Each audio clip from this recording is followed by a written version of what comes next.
the cap, get eaten up a little bit, free some people up, and then January, February, we're going to start hearing some names being linked to the Toronto Maple Leafs. It's going to be fascinating. Like, let's say they had back right now Pacioretty, Domi, and Yarncroc.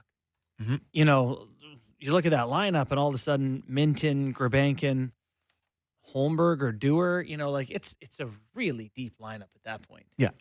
Well, I did not have this early success of Pacioretty, and he came in and gave them a real physical presence, and you just hope he picks up where he left off, because that is something that when we've seen other players like a Thornton, or even, I know Marleau came in with a big contract and a lot of still decent years, but Patch is like for free, and he's on bonus time for the Leafs. It's so funny though, because to me that was Giordano for them last year, and you were all over Giordano all year long. He was free, and I thought he was effective. I think they're like the same guy for me, where it's like it's great, except defense is way more pivotal for me than a winger. A winger. Yeah, that's all. That's fair, right? I mean, that's totally fair. Just the speed was an issue for me, for Gio. That eventually the wear and tear over the course, and he was as competitive as can be. And to your point, he gave them some really good nights, But he gave them all they had. When you needed it at the end, it was not there. He's supposedly skating right now, sniffing around. Oh, he is. I think he's going to play in the Spangler Cup. Is it? Christmas, or at least they wanted him. I saw that in your article. That's where I saw that. They wanted him. I don't know if he'll go, but he was sniffing around. I know Edmonton, like he wanted to go to Edmonton. I'm not sure they don't immediately get better with it. I totally agree with you. Like he can just give another Leaf heading out to Alberta. He can give you some decent. If he gives minutes. you 15 hard, even strength minutes and some PK block in shots. January and Actually, they February. need PK help too, don't they? Yes. Okay. Win a cup for the Oilers. So, poor Flames. I have a little. Do we get a cut if he signs there? We should. I just had a little thing watching that game last night. A pitch to you two guys. I watched everybody who says Grabankin, oh, what a big player.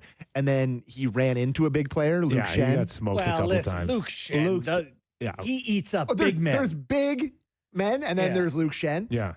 I got to ask you the question, boys. Bring Luke home. Like, it's Where? just New Hockenpah. Like, why not? Didn't he get Nashville paid him? Not too bad. They 275. They just signed a guy that's on Team Finland. Hockenpah is not going to play. Do you know there's like just 7 Finnish defensemen in the whole league, and they're all playing in this thing? He had surgery, by the way. Hockenpah. Oh, yeah. Yeah, he had surgery. Oh, just a little procedure on his knee. He did? Yes. When? I don't know. It's about to happen. A minute ago? No, he's already had it, I think. Let's listen. Let's listen to Brewer. 12. Clip 12, Hockenpah update. Well, he'll be back on the ice soon, and then, he's good to go. He got something done, a little procedure done, to help himself out a little bit, and he just needs a few days, and then he'll be back on the ice and, get up to speed again and be ready to go. Was he in Berlin? Again, he's just giving you a little bit. I'll extend Craig Berube's comments. He got a little procedure. He's going to come back. He's going to be good to go. He's going to take another break. Yeah. He's going to get another little procedure. Drain his knees, swell up like a watermelon. And then he's going to get going again. And then March will roll around, and we're going to lose him again. And there's going to be a little procedure. And we're going to just take this right into April. And every 2 weeks, Hockenpah's checks are going to clear. So to my point, bring Luke home. Morgan Riley's never looked better with anyone else than Luke Shen. They were excellent in the playoffs the year they actually won a round. Tough, knows the market, professional, defensive defenseman. The way that opens up their decor, if you're playing them together, it's gonna. Does a slow decline, is a this slightly year and worse. It's not like it's a 10-year contract. It's so much money, though. It's not that much. The Caps about to go to $100 million. No, it's not about Give me a break. It's not about to. It's not too much. It will, but it's not about to. And Sammy, if they wanted to keep him with that contract, they would have signed him before he even left. Yeah, but Okay. Although it's you could different ask scenario. Nashville to retain. It's a different scenario now. Yeah, to me. you can, but so can 12 other teams. Mhm. I know old Hakanpää is a star for Team Finland, but I don't like relying on him, and they need more of that element on the decor. And Luke Schenn is tough. He hammers I've heard guys, worse ideas. Bring 'em home. retaining, if they'll retain half of that, I've heard worse ideas. and they're going to blow it up. They stink. Send him a pick. Send him Nick Robertson. They need some Done scoring. deal. They need scoring. Robertson for Shen would be hilarious contrast. Anyways, so you're just both you guys are out on that? No, No, you need to There'd be- retain. There would and- be a dozen teams that would love him. And if the Leafs could get him and you knew what he did before he left, just most recently, who wouldn't want him? He was here last year, right? No, Was it last 2 years ago. Was it 2 years ago? He had when, won when national they last year? won that round and he beat the crap out of Tanner Janot and beat the crap out of Pat Solid, Maroon and yeah. shut down everybody. Funny, And he was an integral part of that he was victory. massive. But don't you just want to don't make Gladiator 2? Don't you just Oh, want to? don't It go ended there. so Don't you perfectly. go there. It was perfect the way it ended here for Luke Schenn. Don't you go there. Okay, let's take a quick break. Yeah. Later on in the show, we're going to welcome in David Amber as well. Plenty more. And Keith Jones, president of the Philadelphia Flyers, I think will join us. Yeah. Plenty, still more on Real Kipper and Bourne. Don't go away. Welcome back to a Leaf edition of Real Kipper and Bourne Show. Nick Kypreos, Justin Bourne, Sammy McKee. So we got some internet love, from those guys on the street. Oh, yeah. Fan guys- First Network. Fan First Network. Yeah. Just to shout them out. Remember their name, we were told. Yeah, remember their Oh, name. there you They're go. abrasive. But they're working their asses It is off. aggressive. Now it's cold out there. They're grinding. They are. They They're got working their hard. microphone Yeah. out Way to there. go, boys. Love it. Hey, Keep it up. We need people like you. I Passion. love all the Four Nations stuff. We're going to talk to DA at the top of the hour about the Four Nations team and all the release or whatever.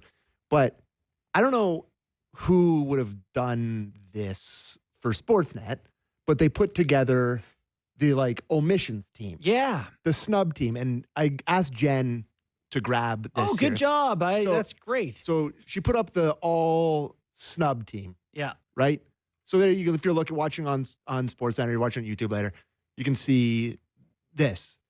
I look at that team, and It's dummies, the Finnish team. I mean, that's first of all, that's a silver medal team to me.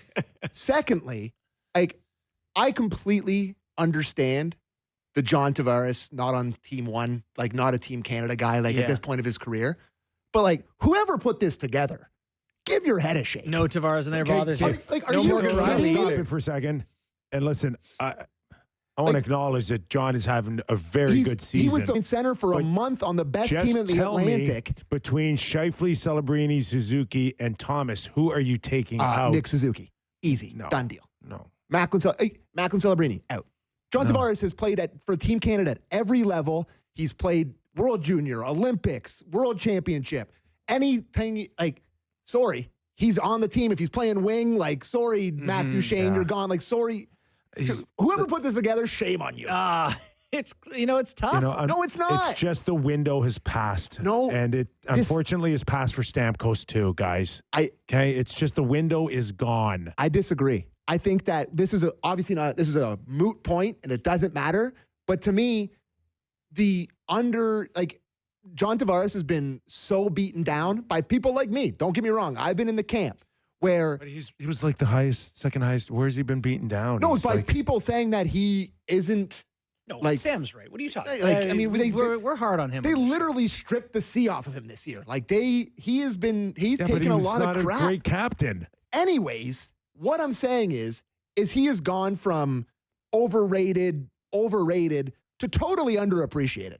It's happened overnight here. Yeah. And but they're putting together a 12 forward mission and John Tavares, who played first line center for a team that's leading the Atlantic Division and is a point per game, can't get on the omissions list. point a Give game. me a break. Hey, Point a game. Give me a I like break. this energy. Point a No, game. I'm not Mr. John Tavares. I'll criticize him as much as anybody, but I was blown away by that. Yeah. Sorry. It didn't help. that Morgan Riley he should be was on the there, too. captain of the World Championship team. They didn't medal. I know. Okay? They almost lost to didn't medal. Germany. I know, but he wouldn't be the captain of the.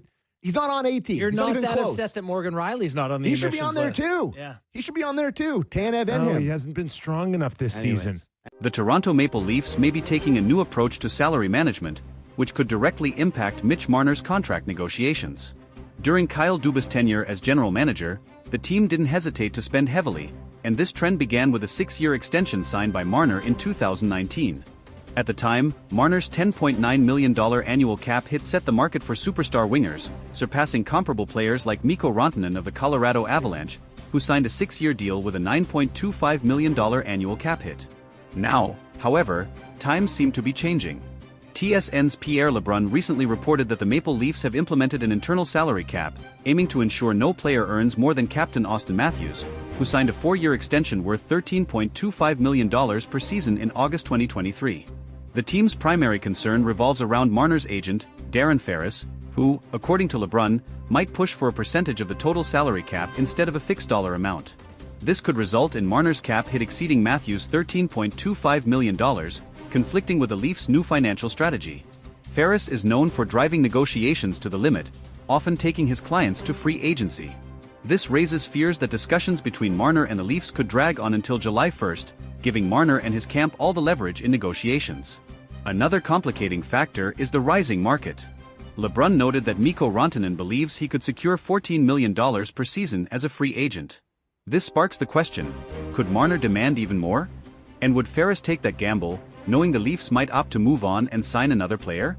Marner has made it clear on multiple occasions that Toronto is where he wants to be. As a local player with deep ties to the city, he's expressed his desire to spend his entire career wearing the blue and white of the Leafs. However, staying with the team may require him to accept less than market value, especially if the front office remains committed to its new salary structure. Such a sacrifice could be vital for the team's collective success and to avoid financial issues that have plagued the recent past. While negotiations are still in the early stages, it's evident that Marner's future with the Leafs is at stake. Maple Leafs fans may need to prepare for the possibility of significant changes, but they can also trust in the player's commitment to the city and the franchise to find a compromise. The Maple Leafs' decision to implement an internal salary cap reflects a broader shift in their team-building philosophy. After years of prioritizing top-end talent with hefty contracts, the organization appears determined to strike a balance between superstar contracts and depth throughout the roster. This strategy aims to avoid the pitfalls of past seasons, where a lack of financial flexibility often left the team vulnerable in critical playoff moments. For Mitch Marner, this shift creates a unique challenge. On one hand, his value to the Leafs is undeniable. A consistent top scorer and elite playmaker, Marner has been instrumental in driving the team's offense. On the other hand, his ability to command a salary that rivals or exceeds Austin Matthews could put the Leafs in a difficult position, especially with a potential need to strengthen other areas of the roster. As the 2023-24 season progresses, the Leafs must weigh the potential consequences of sticking to their cap philosophy. Losing a homegrown talent like Marner would undoubtedly sting for fans and the organization alike. However, allowing one player to dictate financial terms beyond the team's structure could hinder long-term success and force painful sacrifices elsewhere. Adding to the complexity is the looming free agency of William Nylander. If the Leafs are to stick to their internal salary cap, they may also face challenges in retaining Nylander, who could command a significant raise. Balancing contracts for both Marner and Nylander within the new framework could prove to be the ultimate test for Toronto's management team. Another factor at play is the team's ultimate goal, winning the Stanley Cup. While star players like Marner and Matthews are crucial, history has shown that depth and balanced rosters often prevail in the postseason. If the Leafs fail to manage their finances effectively, they risk falling short of building a championship-caliber team, even with elite talent. For Marner, the decision to stay with the Leafs might come down to more than just dollars. His connection to the city, the fans, and his teammates could be deciding factors. If he prioritizes legacy and loyalty over maximizing earnings, there's a strong possibility that he'll work with the team to find a deal that benefits both parties. Negotiations will also test Darren Ferris, known for his hardline tactics in securing lucrative deals for his clients. While pushing for top dollar is expected, Ferris may need to weigh the risks of alienating the Leafs' management and fanbase. A prolonged stalemate could damage Marner's relationship with the team and its supporters. The Leafs' management, led by general manager Brad Treliving, faces a pivotal moment. Treliving's reputation as a negotiator and team builder will be on full display as he navigates this high-stakes scenario. Striking the right balance could solidify his tenure in Toronto, while a misstep might set the team back for years. For Maple Leafs fans, the coming months will be filled with anticipation and uncertainty. Marner's future, along with the team's ability to stay competitive under financial constraints, will likely dominate conversations as the season unfolds. Supporters can only hope that the team's new approach leads to greater playoff success and, ultimately, the elusive championship. In the end, the outcome of these negotiations could redefine the Maple Leafs' identity for years to come. Whether it results in retaining Marner or reshaping the roster, the team's commitment to an internal salary cap signals a clear focus on long-term sustainability. Fans will be watching closely, hoping for a resolution that keeps the team's core intact and their championship dreams alive. As the negotiations with Mitch Marner progress, another layer of complexity is added by the external competition in the NHL market. Teams with more cap space and fewer restrictions could easily present lucrative offers to Marner if he reaches free agency. The Leafs are not only negotiating with Marner but also indirectly competing with other franchises willing to outbid them for his services. One example of this is Mikko Rantanen, whose potential $14 million value on the open market highlights the growing demand for elite wingers. If Rantanen secures such a deal, it could set a precedent that Marner's camp would use as leverage. The Leafs, however, must remain disciplined, as breaking their internal salary cap for Marner could lead to similar demands from other key players down the line. The looming specter of free agency means the Leafs have a limited window to strike a deal. If negotiations drag on into the off-season, the leverage shifts heavily in favor of Marner and his agent. Darren Ferris, known for his strategic patience, could use this to push for maximum value, putting even greater pressure on the Leafs management to make a decision. This scenario also places significant pressure on head coach Sheldon Keefe. Managing a team amid ongoing contract uncertainty can disrupt chemistry and focus. Keefe will need to ensure that the team remains united and focused on their performance, even as the media and fans speculate about Marner's future. Meanwhile, the Leafs core group, including Auston Matthews, Morgan Rielly, and John Tavares, will likely play a role in influencing Marner's decision. The camaraderie among the players and their collective drive for a championship could persuade Marner to accept a deal that aligns with the team's financial structure. On the flip side, the Leafs could explore contingency plans if a deal with Marner doesn't materialize. Trading Marner would be a bold move, but it could bring significant assets in return, potentially bolstering the team in areas like defense or secondary scoring. This option, while unpopular with fans, might be necessary to maintain roster balance. The timing of these decisions is also critical. With the trade deadline months away, the Leafs must assess whether keeping Marner without an extension risks losing him for nothing in free agency. A preemptive trade could avoid this scenario, but it would also signal a significant shift in the team's short-term goals. Fan sentiment will undoubtedly influence the team's approach. Marner is not just an exceptional player, he's a fan favorite and a symbol of homegrown talent succeeding in Toronto. Losing him could lead to backlash, especially if the team struggles in the aftermath of his departure. The broader NHL landscape also plays a role. As other teams navigate their own salary cap challenges, the Leafs can learn from their successes and failures. Organizations like the Tampa Bay Lightning and Vegas Golden Knights have shown the value of balancing star power with depth, offering a potential blueprint for Toronto's future.